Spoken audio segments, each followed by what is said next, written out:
Good morning. आज आपल्या सिरीजचा 40वा दिवस आहे. आता आपण आजपासून आपले लेक्चर कंटिन्यू करणार आहोत. आता आपले 20 दिवस राहिले आहेत. ह्या 20 दिवसात आपले सगळे क्वेश्चन असे टॉप लेवलचे असणार आहेत. या आठवड्यात आपण करंट अफेअरचे जास्त क्वेश्चन बघणार आहोत, कारण आता जो 4-5 दिवसांचा गॅप पडला आहे तो भरून काढण्यासाठी. तसेच तुमचे माझ्या शिकवण्याबद्दल काही सजेशन असतील किंवा मॅडम हा टॉपिक घ्या, असं घ्या वगैरे असे काही सजेशन असतील तर कमेंट बॉक्समध्ये लिहित चला. व्हिडिओला लाईक करा म्हणजे मला समजेल की बाबा माझं शिकवलेलं तुमच्यापर्यंत किती पोहोचतंय. प्लस मी जे प्रश्न विचारते तर त्याची उत्तरं तुम्ही कमेंट बॉक्समध्ये देत चला. जे उत्तर चुकतंय त्यांना कळेल की बाबा माझं कन्सेप्ट क्लिअर नाहीये किंवा माझं काय चुकतंय. ठीक आहे, चला तर मग सुरू करूया आपल्या आजच्या व्हिडिओला. आपला पहिला प्रश्न आहे, बारामुल्ला काश्मीरमध्ये अलीकडे कोणत्या धर्माशी संबंधित प्राचीन अवशेष सापडले आहेत? तर बौद्ध धर्माशी संबंधित प्राचीन अवशेष सापडले आहेत. बारामुल्ला येथील कुठल्या गावात हे सापडले आहेत? तर जेहानपोरा येथे हे सापडले आहेत आणि याचे उत्खनन जम्मू काश्मीरच्या पुरातत्व विभागाने केले आहे. मग हे अवशेष किती वर्षांपूर्वीचे आहेत? तर हे जवळपास 2000 वर्षांपूर्वीचे अवशेष सापडले आहेत आणि ते कशाशी संबंधित आहेत? तर कुशाण काळातील बौद्ध धर्माशी संबंधित आहेत. मग तुम्हाला हे कुशाण काळ लक्षात ठेवायचं आहे, कारण ह्याच्यावर प्रश्न विचारू शकतात. जनरली आपले जे ऐतिहासिक गोष्टी किंवा काही ठिकाणी असं सापडतं की बाबा तिथे ऐतिहासिक गोष्टी आहेत, तर अशा वेळी उत्खनन कोण करतं? आर्किओलॉजिकल सर्वे ऑफ इंडिया, म्हणजेच काय की आपले भारतीय पुरातत्व सर्वेक्षण हे करते, म्हणजेच ASI. ASI ची स्थापना कोणी केली आहे? अलेक्झांडर कॅनिंगहॅम यांनी केली आहे. आणि ही किती साली केली आहे? तर 1861 साली त्यांनी ही स्थापना केली आहे. मग सध्याचे आर्किओलॉजिकल सर्वे ऑफ इंडियाचे महासंचालक कोण आहेत? यदुबीर सिंग. हे लक्षात ठेवा, तुम्हाला हे विचारू शकतात. आता मी तुम्हाला ह्याबद्दल एक इंटरेस्टिंग फॅक्ट सांगते. जेव्हा असे जे प्रोटेक्टेड मॉन्युमेंट्स असतात, म्हणजे ताजमहल किंवा असे जे महत्वाचे जिथे उत्खनन केलं असतं तिथं काहीतरी हिस्ट्री सापडली असते, तर अशा इम्पॉर्टंट जे मॉन्युमेंट्स असतात त्याच्यापासून एक 100 मीटरच्या अंतरमध्ये तुम्हाला तिथे नवीन बांधकाम करता येत नाही किंवा तुम्हाला असं त्याच्यामध्ये मोठं असं काही दुरुस्तीचं काम करायचं असेल ते सुद्धा तुम्हाला करता येत नाही. त्याच्यावर निर्बंध घातलेले आहेत. आणि जर 100 मीटरच्या पुढे म्हणजे पुढे 200 मीटर जर तुम्हाला काही डागडुजी करायची असेल, दुरुस्तीची कामं, बांधकाम वगैरे करायची असेल, तर तुम्हाला नॅशनल मॉन्युमेंट ऑथॉरिटी या प्राधिकरणाकडून तुम्हाला परमिशन घ्यावी लागते आणि मग तुम्ही ती कामं करू शकता. आपला पुढचा प्रश्न आहे, देवव्रत महेश रेखे यांनी अलीकडे कोणत्या वेदाचे दंडक्रम पारायण पूर्ण केले आहे? तर यजुर्वेद या वेदाचे दंडक्रम पारायण पूर्ण केले आहे. आता हा प्रश्न एक्झामला येईल का नाही सांगता येत नाही, पण जे आपले भारताचे पंतप्रधान आहेत नरेंद्र मोदी यांनी ट्विट करून त्याचे अभिनंदन केले आहे, त्याच्यामुळे हा प्रश्न महत्वाचा ठरतो. याने वयाच्या 5व्या वर्षापासून ते 19व्या वर्षापर्यंत यजुर्वेदाचे 2000 मंत्र तोंडपाठ केले आणि हे जे 2000 यजुर्वेदाचे मंत्र आहेत हे ह्यांनी 50 दिवसात त्याचं दंडक्रम पारायण पूर्ण केले आहे, म्हणून हा प्रश्न इम्पॉर्टंट ठरतो. आता हीच गोष्ट 200 वर्षांपूर्वी वेदमूर्ती नारायण शास्त्री देव यांनी केले होते आणि 200 वर्षांनंतर देवव्रत महेश रेखे यांनी ही गोष्ट केली आहे. त्याच्यामुळे 200 वर्षांचा फरक असल्यामुळे ही गोष्ट थोडी महत्वाची ठरते. ह्यांनी हे पारायण पूर्ण केलं आहे 50 दिवसात, म्हणून त्याला वेदमूर्ती म्हणून ओळख मिळाली आहे. आता आपण आपले वेद बघूया. ठीक आहे, पहिलं आहे ऋग्वेद. ऋग्वेद मध्ये काय आहे? स्तोत्रे आणि प्रार्थना. दुसरा आहे आपला यजुर्वेद. यजुर्वेद मध्ये काय आहे? तर धार्मिक विधी आणि त्याच्या सूचना आहेत. तिसरा सामवेद. सामवेद मध्ये गाणी आणि स्तोत्रे जी धार्मिक विधीमध्ये गायली जातात त्याचा समावेश आहे. आणि चौथा आहे अथर्ववेद. अथर्ववेद हा प्रश्न विचारला होता परीक्षेला. याच्यामध्ये काय आहे? जे जादूचे मंत्र, औषधी उपाय आणि दैनंदिन जीवनातील विधी ह्याचा समावेश अथर्ववेदामध्ये आहे. ठीक आहे, आता आपण नेक्स्ट क्वेश्चन बघूया. तुम्हाला लक्षात काय ठेवायचं आहे? आपला पहिला सगळ्यात जुना वेद कोणता आहे? ऋग्वेद आहे आणि जो शेवटचा म्हणजे चौथा वेद आहे तो अथर्ववेद आहे. हे लक्षात ठेवा. पहिला विचारला तर आला पाहिजे, शेवटचा कोणता आहे हा विचारला तरी तुम्हाला आला पाहिजे. आता आपण नेक्स्ट क्वेश्चन बघूया. डॅश डॅश हा महाराष्ट्रातील सर्वात छोटा जिल्हा आहे. तर मुंबई शहर हा महाराष्ट्रातील सर्वात छोटा जिल्हा आहे आणि त्याचे क्षेत्रफळ 157 चौरस किलोमीटर आहे. हे लक्षात ठेवा. आणि मग क्षेत्रफळाच्या दृष्टीने सगळ्यात मोठा जिल्हा कोणता आहे? तर तो आहे अहिल्यानगर. आणि त्याचे क्षेत्रफळ किती आहे? तर त्याचे क्षेत्रफळ जवळपास 17,000 चौरस किलोमीटर आहे. हे लक्षात ठेवा. आता तुम्ही मला सांगा की लोकसंख्येच्या दृष्टीने सर्वात लहान जिल्हा कोणता आहे. ठीक आहे, आता आपण नेक्स्ट क्वेश्चन बघूया. जिल्हा परिषदेचे अध्यक्ष आपल्या पदाचा राजीनामा कोणाकडे सादर करतात, तर तो सादर करतात विभागीय आयुक्त यांना. जिल्हा परिषदेचा प्रशासकीय प्रमुख कोण असतो, तर तो असतो मुख्य कार्यकारी अधिकारी. यालाच काय म्हणतात, CEO, चीफ एक्झिक्युटिव्ह ऑफिसर. मग जिल्हा परिषदेला संविधानिक दर्जा हा कोणत्या घटनादुरुस्तीने मिळाला आहे, तर 73व्या घटनादुरुस्तीने जिल्हा परिषदेला संविधानिक दर्जा मिळाला आहे. आणि 73वी घटनादुरुस्ती कधी झाली, आपण परवाच पाहिलं, 1992 साली 73वी घटनादुरुस्ती झाली. खालीलपैकी कोणता पदार्थ चुंबकीय नाही, तर ग्राफाईट हा पदार्थ चुंबकीय नाहीये. मग ग्राफाईटचा उपयोग कुठे करतात, सगळ्यात बेसिक आपण जे पेन्सिल वापरतो तर पेन्सिलमध्ये ग्राफाईटचा उपयोग करतात. आणखी कुठे याचा उपयोग करतात, तर उच्च तापमान वंगण, लिथियम आयन बॅटरी. आता लिथियम आयन बॅटरी हे कशामध्ये वापरतात, ज्या आपल्या इलेक्ट्रिक कार असतात, स्कूटर असतात, त्याच्यामध्ये लिथियम आयन बॅटरी यूज करतात, त्याच्यामध्ये ग्राफाईटचा उपयोग होतो. पुन्हा कार्बन ब्रश, स्टील उद्योगातील इलेक्ट्रोड्स बनवण्यासाठी ह्याचा उपयोग होतो, कारण ते उष्णता आणि वीज वाहून नेते आणि उच्च तापमान काय ठेवते, स्थिर ठेवते. त्यामुळे तुम्हाला ह्या गोष्टी लक्षात ठेवा. मग लोखंड, निकेल, कोबाल्ट हे काय आहेत, तर हे चुंबकीय पदार्थ आहेत. आता आपण नेक्स्ट क्वेश्चन बघूया. स्टेनलेस स्टील मधील मुख्य घटक डॅश डॅश आहेत, तर स्टेनलेस स्टील मध्ये क्रोमियम, लोखंड, निकेल व कार्बन हे मुख्य घटक आहेत. ह्यांच्यासोबतच आणखी मॉलिब्डेनम, पुन्हा मँगनीज, सिलिकॉन ह्याच्यासारखे सुद्धा घटक असतात. मग जे निकेल आहे हे काय करतं, हे मजबूती देतं. क्रोमियम काय करतं, हे गंजरोधक आहे, म्हणजे ह्याला गंज लागत नाही. आणि कार्बन काय करतं, कठोरता देतं. मग या क्वालिटीजमुळं आपण जे स्वयंपाकघरातील जी भांडी असतात, पुन्हा जे वैद्यकीय उपकरणे असतात, बांधकाम, ऑटोमोबाईल या इंडस्ट्रीजमध्ये स्टेनलेस स्टीलचा वापर केला जातो. कारण सगळ्यात मेन बेसिक काय असतं की त्याला गंज लागला नाही पाहिजे, ते मजबूत पाहिजे, पुन्हा त्याच्यामध्ये कठोरता असली पाहिजे, ते म्हणजे असं मोल्डेबल नसलं पाहिजे, असं वाकलं नाही पाहिजे, बरोबर. म्हणून स्टेनलेस स्टीलचा या गोष्टींमध्ये वापर केला जातो. आता आपण नेक्स्ट क्वेश्चन बघूया. ओझोनचा थर सूर्यप्रकाशातील डॅश डॅश शोषून घेतो, तर जंबुलातीत किरण. आता आपल्याला UV रेज माहितीये, बरोबर, पण UV रेजला मराठीमध्ये काय म्हणतात हे आपल्याला माहिती नाही. जंबुलातीत किरण म्हणजेच UV रेज. आणि ओझोन लेअर काय करतो, हे जे आपल्या वातावरणातील जे UV रेज आहेत सूर्याकडून येणारे, तर ते जे हानिकारक असतात आपल्यासाठी, कारण त्यांनी कॅन्सर होतो, डोळ्याचे आजार होतात, त्वचेचे आजार होतात, तर हे जे UV रेज आहेत ते ओझोन लेअर शोषून घ्यायचं काम करतो. आणि ओझोन लेअर हा आपल्या पृथ्वीच्या कोणत्या आवरणात आहे, तर स्ट्रॅटोस्फिअर इथे आहे. तो स्ट्रॅटोस्फिअरला मराठीत काय म्हणतात, तर समताप मंडळात हा ओझोन लेअर आढळतो. आणि तो किती उंचीवर आहे, तर तो 10 ते 40 किलोमीटर या उंचीवर आहे.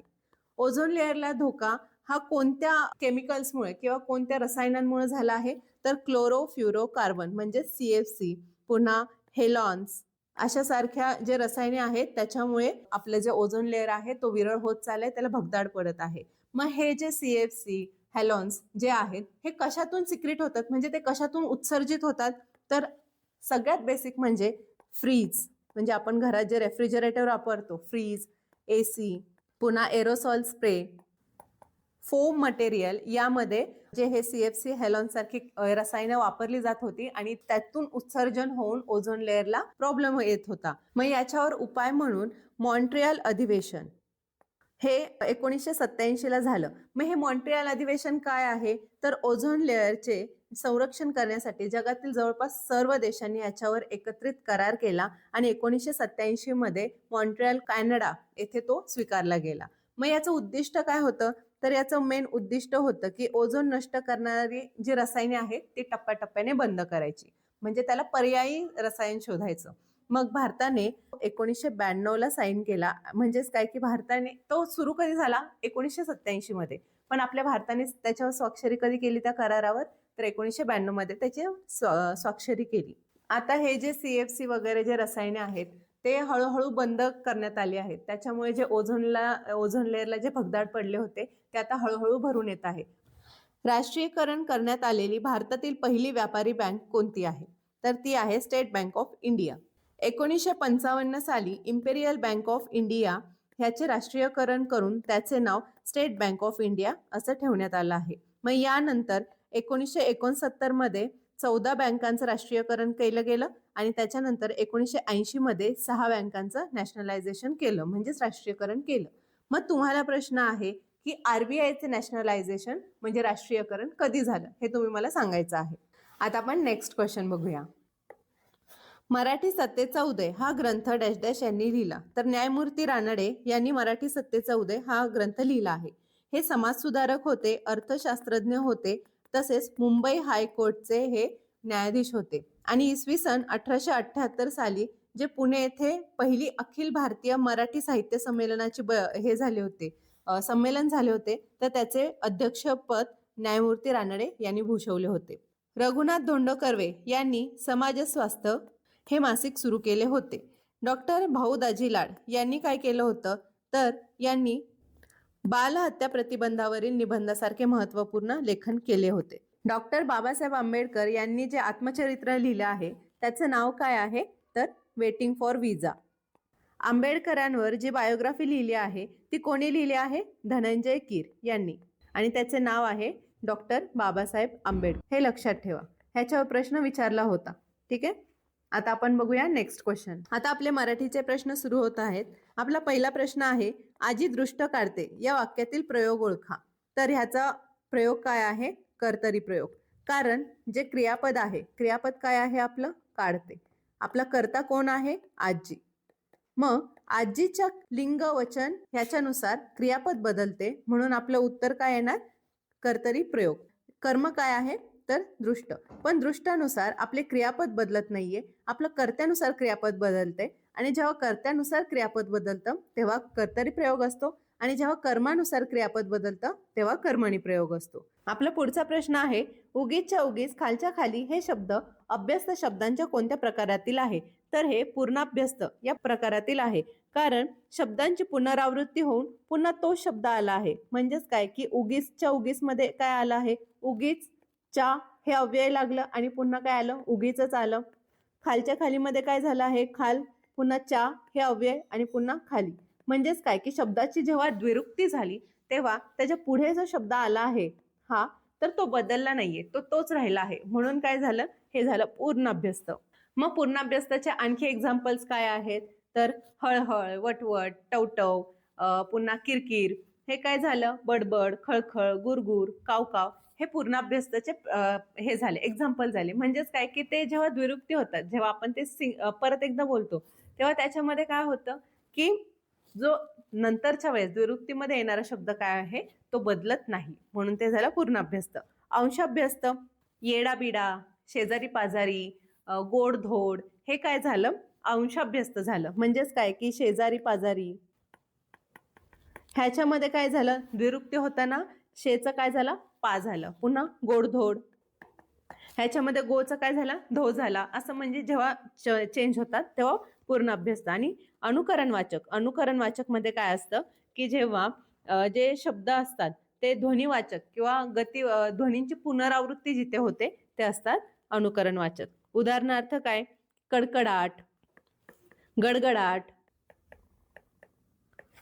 खळखळ, पाणी खळखळ वाहतं ना तसं, पुन्हा बडबड, हे काय आहेत, अनुकरणवाचक शब्द आहेत.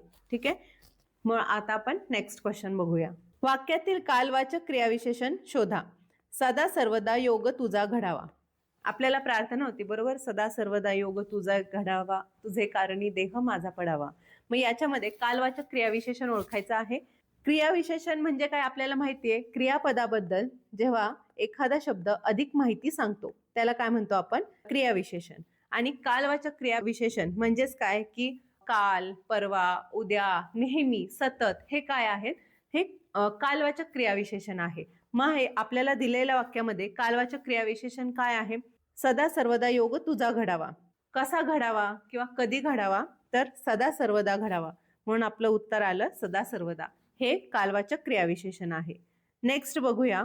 दुहेरी रंग या शब्दातील दुहेरी हे डॅश डॅश संख्या विशेषण आहे. दुहेरी हे कसे आहे, आवृत्तीवाचक क्रियाविशेषण आहे. आवृत्तीवाचक संख्या विशेषण म्हणजे काय की ज्या विशेषणामधून संख्येची किंवा गोष्टीची किती वेळा पुनरावृत्ती झाली आहे हे सांगितले जाते, ते असतं आवृत्तीवाचक क्रियाविशेषण. उदाहरणार्थ काय की दुप्पट, तिप्पट, तिहेरी, दुहेरी, द्विगुणित, शतगुणित हे काय आहेत? हे आवृत्तीवाचक संख्या विशेषण आहेत. गणनावाचक संख्या विशेषण काय आहेत?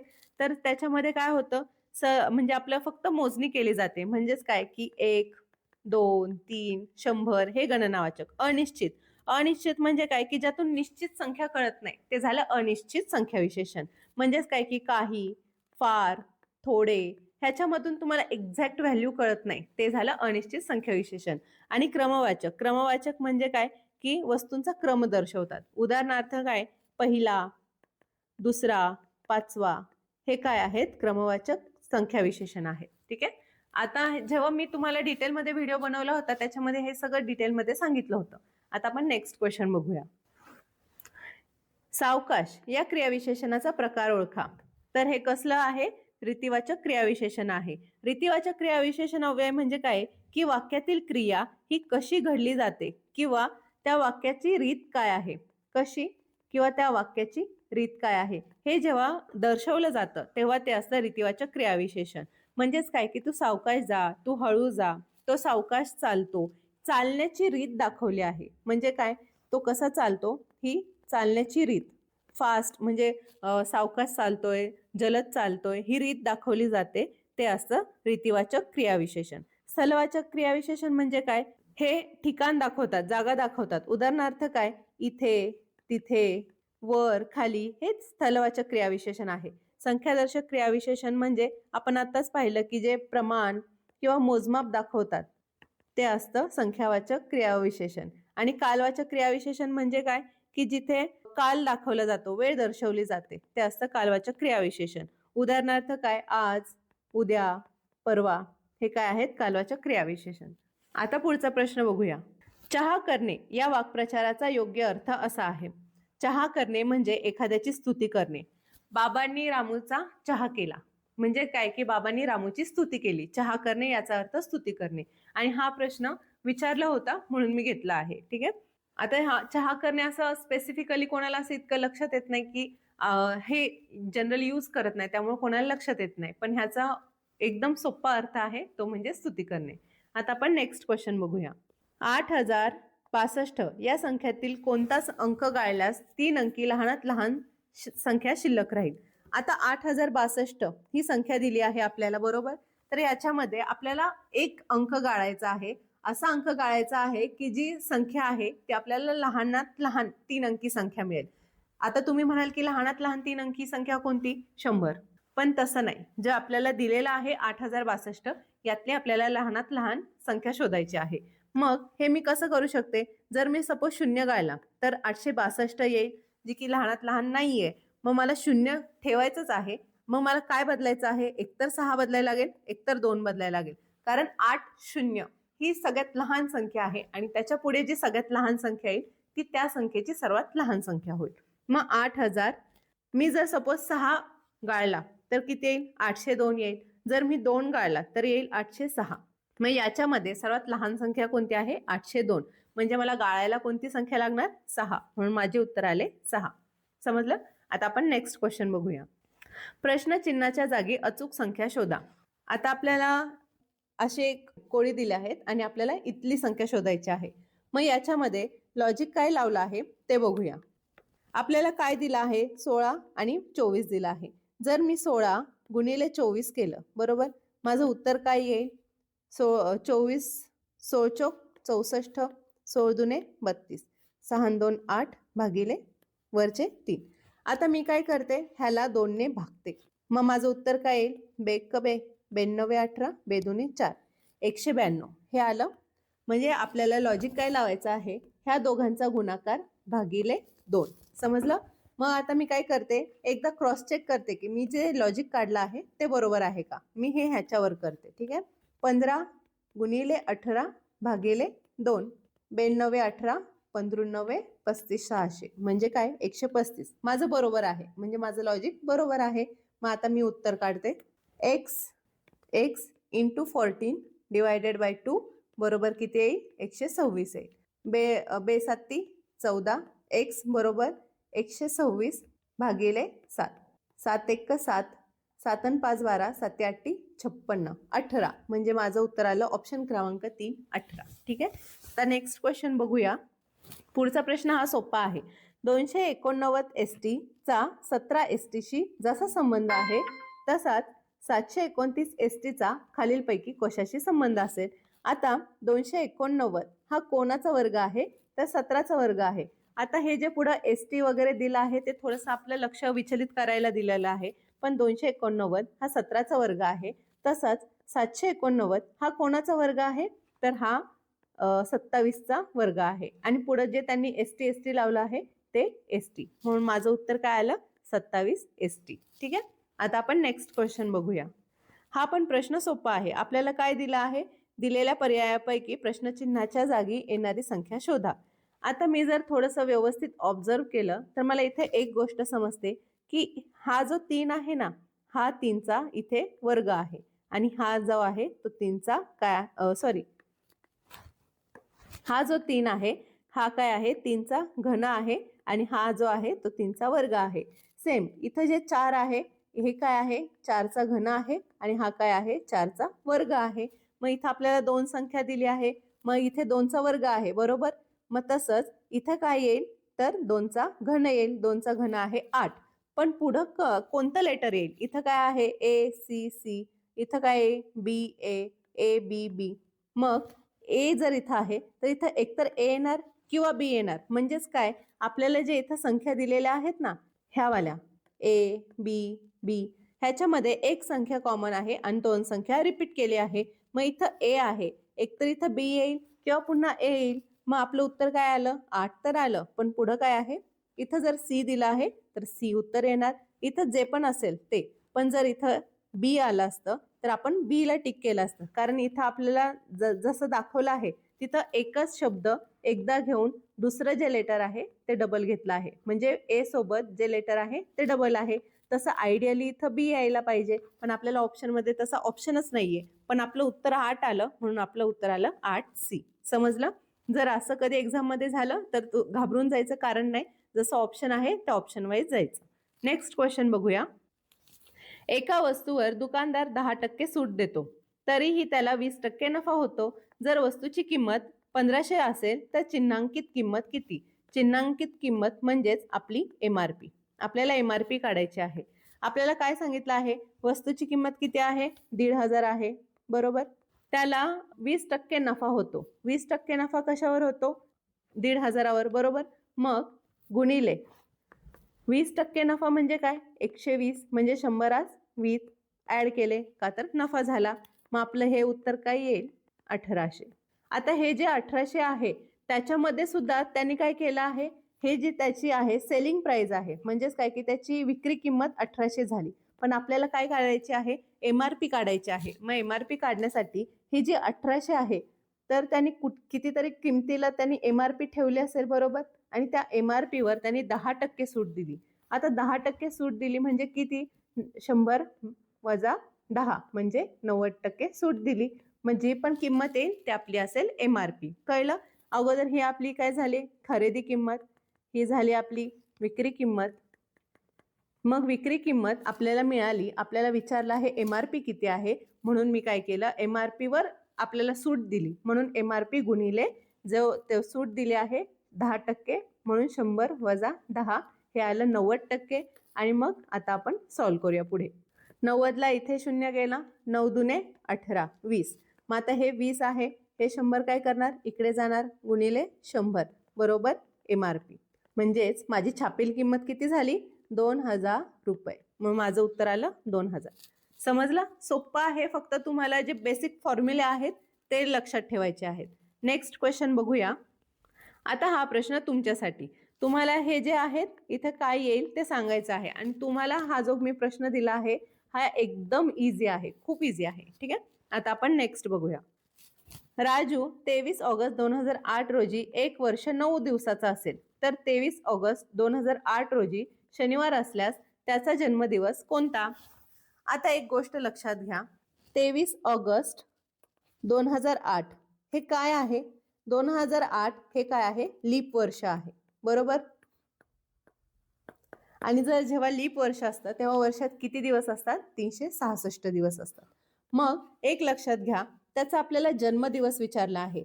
1 जानेवारीला जर नॉर्मल वर्ष असेल, सपोज 2007 हे वर्ष असेल, कारण त्याचा जन्म 2007 ला झाला आहे, बरोबर?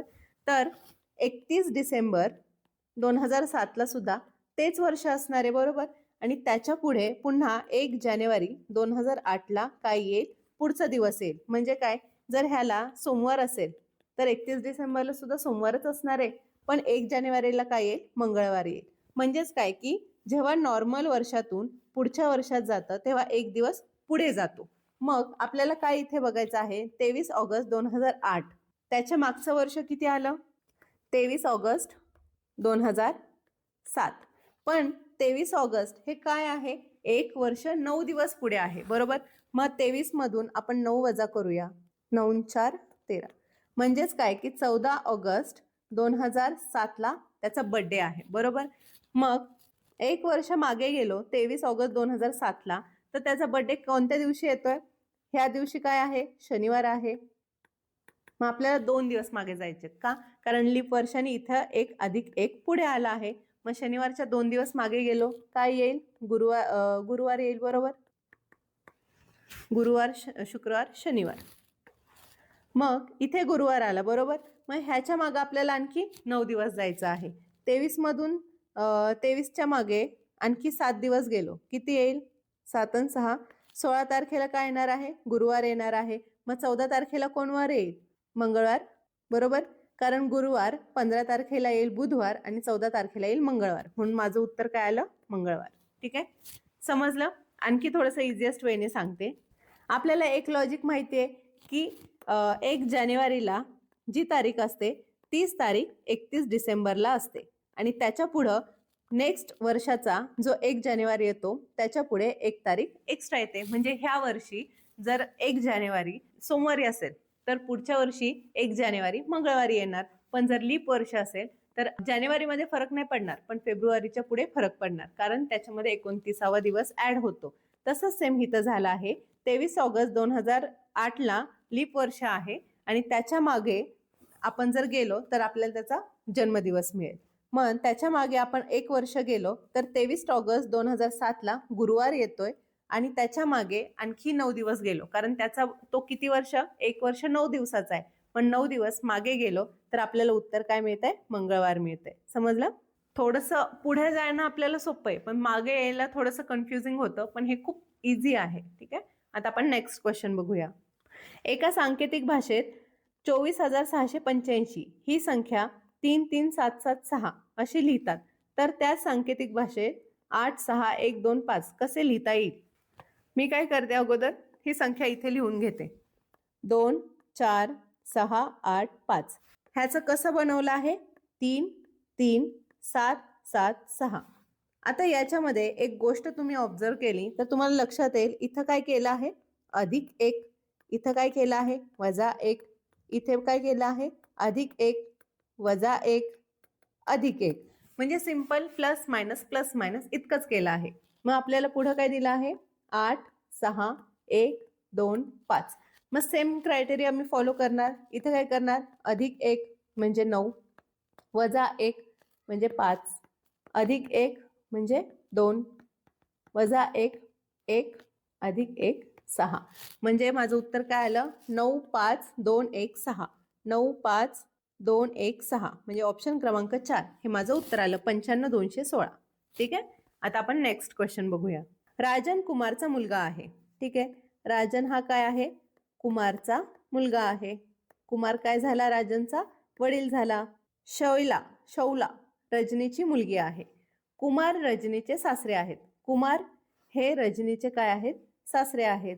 म्हणजे रजनी एकतर ह्यांची हे होईल, बरोबर, ह्याची बायको होईल आणि राजनची काय होईल? बायको होईल, बरोबर. कुमार हे रजनीचे सासरे आहेत आणि शौला ही रजनीची मुलगी आहे. म्हणजे शौला ही काय झाली? मुलगी झाली.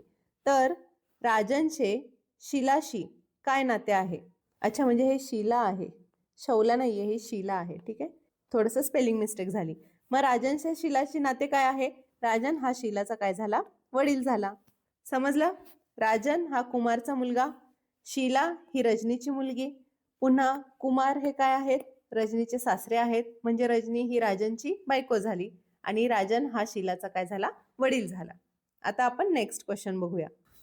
आपल्याला एक असे चिन्ह दिलेले आहेत आणि आपल्याला चिन्ह ओळखायचं आहे. आता याच्यामध्ये मी बघितलं तर जे वेगवेगळे क्वेश्चन पेपर आहेत त्याच्यामध्ये वेगवेगळी उत्तरं आहेत. ह्याचं एक्झॅक्ट उत्तर कुठेच नाहीये. मे बी ह्याच्या ऑप्शनमध्ये काहीतरी प्रॉब्लेम आहे किंवा प्रश्नात काहीतरी प्रॉब्लेम आहे. आपल्याला अगोदर काय दिलं आहे? असं दिलं आहे. नंतर काय केलं? हे असंच ठेवलं आणि असं केलं. मग नंतर जर ही गोष्ट अशी केली तर पुढे काय होईल? असंच होईल, बरोबर? अशी होईल. मग माझं उत्तर काय येणार? ऑप्शन क्रमांक 2. म्हणजे मी जर हे लॉजिक लावलं ना आयडियली तर उत्तर 2च यायला पाहिजे. कारण ह्यानी 2 ज्या कांड्या आहेत त्या सेम ठेवल्या आहेत आणि ज्या डायरेक्शननी पहिली जी बाजू आहे त्याच डायरेक्शननी खालून बाजू घेतली आहे. मग जसं जर आपल्याला असं दिलं असेल तर आपल्याला हे असंच ठेवून असं केलं पाहिजे, बरोबर? डिरेक्शन त्याची उजव्याच बाजूला ठेवली पाहिजे. जर इथे बघा उजवी आहे मग इथे उजवंच ठेवलं, मग इथे उजवी आहे तर इथे पण उजवंच ठेवायला लागेल, बरोबर? आणि ही कांडी सेम अशी आडवी, म्हणून माझं उत्तर आलं ऑप्शन क्रमांक 2. तुमचं उत्तर काय येतंय ते तुम्ही मला सांगा, ठीक आहे? आता नेक्स्ट क्वेश्चन बघूया. आता हा प्रश्न बघितला तर एखादं म्हणेल की बास, मी आता काही यापुढे सॉल्व्ह करणार नाही. पण मी जर हा प्रश्न तुम्हाला एक्सप्लेन केला तर तुम्हाला समजेल की ह्याच्या इतका सोपा प्रश्न कुठलाच नाही. आपल्याला प्रश्न काय दिला आहे? 5, 6, 1, 2, 1, 1. ह्याची व्हॅल्यू काय दिली आहे? 1, 0, 1, 1, 1, 9, 1, 8. आता आपल्याला ह्याचं जे डिकोडिंग केलं आहे ना हे कशावरून केलं आहे हे आपल्याला या मनोऱ्यावरून ठरवायचं आहे. 5 इथे आहे, 6 इथे आहे, 12 इथे आहे, 11 इथे आहे. म्हणजे काय? हे असं आलं, बरोबर? त्याच्यानंतर ह्याचं डिकोडिंग कसं केलं आहे? 10 इथं आहे, 11 इथं आहे, बरोबर? मी थोडंसं खोडते. 10 इथं आहे, 11 इथं आहे, 10, 11. त्याच्या खाली काय आहे? 19 आहे, त्याच्या शेजारी 18 आहे. म्हणजे काय की हे घड्याळाच्या काट्याच्या दृष्टीने चालले आहेत. मग आपण काय करूया? आपण प्रश्न काय विचारला आहे त्याच्यावरून उत्तर काढूया. पुढे आपल्याला प्रश्न विचारला आहे 98, 14, 15. आता 98, 9 कुठे आहे? इथे आहे. 9, 8, 14, 15. म्हणजे ह्याची डिरेक्शन कशी चालू आहे? ह्याची अँटी क्लॉकवाईज चालली आहे, म्हणजे घड्याळाच्या उलट दिशेने. मग इथं 11 नंतर काय केलं आहे? इथं कसं केलं आहे? 5, 6, 12, 11. मग ह्यांनी खाली कसं केलं आहे? 10, 11, 19, 18. म्हणजे 11च्या शेजारचं घेतलं आहे. मग 15च्या शेजारचं कसं होईल? 14, 13, 11च्या पुढे 10, 11 इथे, 10 इथे, 10, 11, 19, 15 इथे, 16 इथे. मग आपल्याला इथे काय करायचं आहे? आपल्याला तर अँटी क्लॉकवाईजने जायचं आहे. म्हणजेच काय की आपल्याला घड्याळाच्या विरुद्ध दिशेने जायचं आहे. आपल्याला दिलं काय आहे? 9, 8, 14, 15. मग इथे मी काय करेल? 16, 15, 23 आणि 24. का विचारा? कारण 16च्या इकडे दुसरी कुठली संख्या नाहीये आणि 15च्या इकडे गेलं तर आपलं कसं होतंय? क्लॉकवाईज डिरेक्शननी होतंय, जे की आपलं चुकणार आहे. म्हणून मी काय केलं? अँटी क्लॉकवाईज जायला 15च्या नंतर 16 येणार आहे, बरोबर? जसं इथं 10च्या डावीकडची शेवटची संख्या घेतली तसं 15च्या उजवीकडे मी इथं शेवटची संख्या घेतली, जी घेतली 16. त्याच्यानंतर येईल 15. पुन्हा घड्याळाच्या विरुद्ध दिशेने मग पुन्हा काय येईल? 23. त्याच्यानंतर येईल 24. असा ऑप्शन मला कुठे दिसतो आहे? 15 नाही, 15, 16, 15 आहे, 23, 24. म्हणजे ऑप्शन क्रमांक 3 हे माझं उत्तर आहे. आता इथे बघा 15, 23, 33, 45 हे कुठं चाललं आहे? हे खूप खाली चाललं आहे. बघा 15, 23, 33, 45 हे एका लाईनीत आलं आणि असं आपलं लॉजिक इथं कुठं नाहीये. समजलं हा किती सोपा प्रश्न आहे? तुम्हाला फक्त ह्या आकृतीनुसार हे कसं चाललं आहे, सरळ चाललं आहे, आडवं चाललं आहे, घड्याळाच्या दिशेने चाललं आहे, घड्याळाच्या उलट दिशेने चाललं आहे, त्याच्यावरून फक्त तुम्हाला हा जो त्रिकोणी मनोरा आहे तो इंटरप्रिट करायचा आहे, दुसरं काहीच नाही. आता आपण पुढचा प्रश्न बघूया. आता हा प्रश्न आहे तुमच्यासाठी. ह्याचं उत्तर तुम्ही मला कमेंट बॉक्समध्ये द्यायचं आहे. आणि हा सुद्धा तुम्हाला मी खूप इझी प्रश्न दिला आहे. खूपच सोपा प्रश्न आहे हा. ठीक आहे? आता भेटूया आपण उद्याच्या व्हिडिओमध्ये.